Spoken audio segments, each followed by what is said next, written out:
Welcome back. Italy and Spain have deployed their navies from drones targeted at the Global Sumud Flotilla. The convoy of about 50 civilian boats is carrying lawyers, parliamentarians, activists, and Swedish climate campaigner Greta Thunberg. It is attempting to break Israel's naval blockade of Gaza.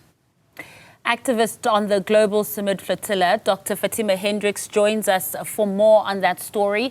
Dr. Hendricks, thank you so much for joining us this evening. And first of all, how are you? Where are you? Are you safe? Are you okay? Good evening, Northern listeners, the viewers. We are on the Crete territorial waters near Greece, and we have been anchored here for about 3 days now, restocking, refueling, and doing repairs. And the fleet is going to be setting out in the next few hours for the final stretch towards Gaza. So you are nearing the tail end of this journey, if I hear it correctly, Dr. Hendricks? Yes, we've got about 470 nautical miles to go, so there's still some way to go. Mm-hmm. That's approximately 4 to 5 days of sail.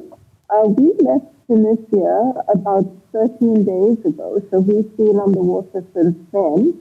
And it's been, we've had the drone attacks in between, we've had mechanical issues. This is a grassroots movement, and it's made up of a broad-based coalition of ordinary people from around the world that are sailing and doing what governments should be doing. So there have been logistical challenges, and there have been setbacks, bureaucratic and through attacks, but we remain determined to reach the Palestinian shores. Sure. What you're describing really does sound horrific, and it's just in a previous package of ours, one of the passengers on one of those vessels described it as a crazy nightmare. You speak about being under attack, logistical errors as well, but also the drone attacks. If you could just paint the picture for us and take us to, you left Tunisia, you say, about 13 days ago. When you first had your first attack, what was that like? Where were you? What did that feel like? So the first attacks actually happened at the port when the boats were parked in Tunis. There were 2 drone attacks.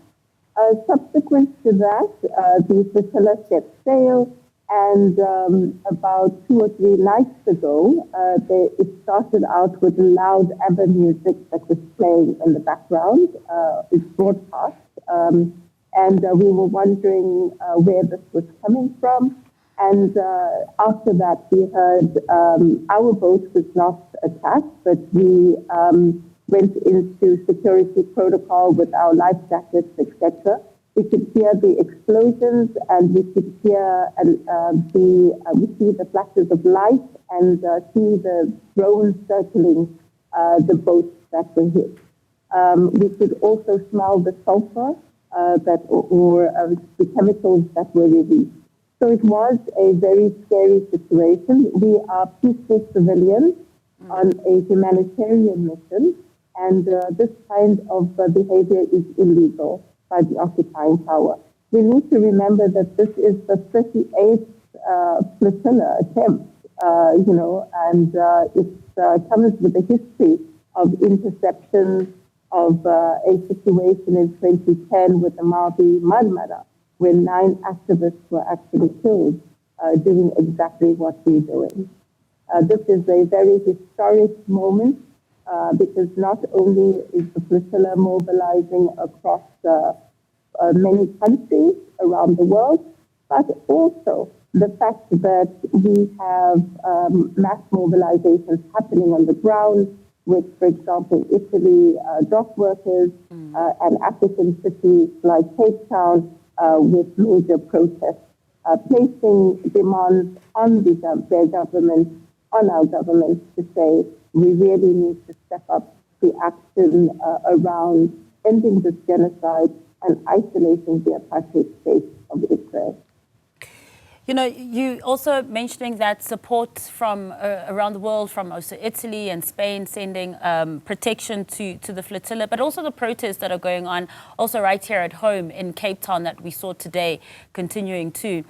When it comes to this historic moment and this not being the first attempt and this being quite a noble but dangerous trek for you as well as ordinary peaceful civilians, what are your concerns when arriving in Gaza? Because as we know, it isn't a peaceful place.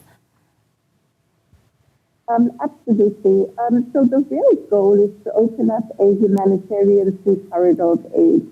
And the narrative that the occupying power is pushing is that we should just deliver the aid and be on our merry way.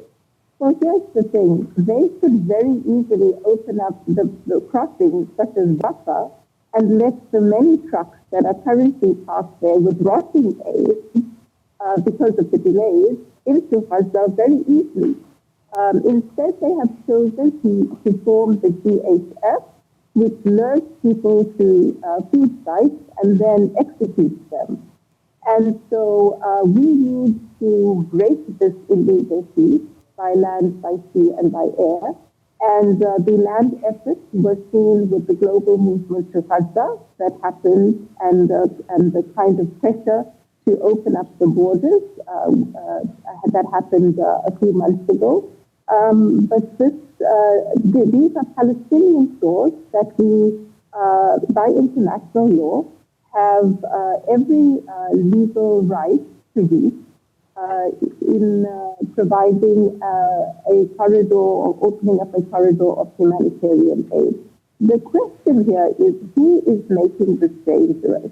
Who is making this mission, one source with such dangers? It's the occupying power that is behaving illegally and immorally by starving an entire population from food, from water, from medicine. I'm an occupational therapist. I work in healthcare. I'm a member of Healthcare Workers for Palestine, South Africa. And we know the toll that it has taken. The genocide has wiped out the healthcare system, and it is a mass disabling crime against humanity with the highest number of amputees, let alone the psychological, kind of trauma that's being inflicted.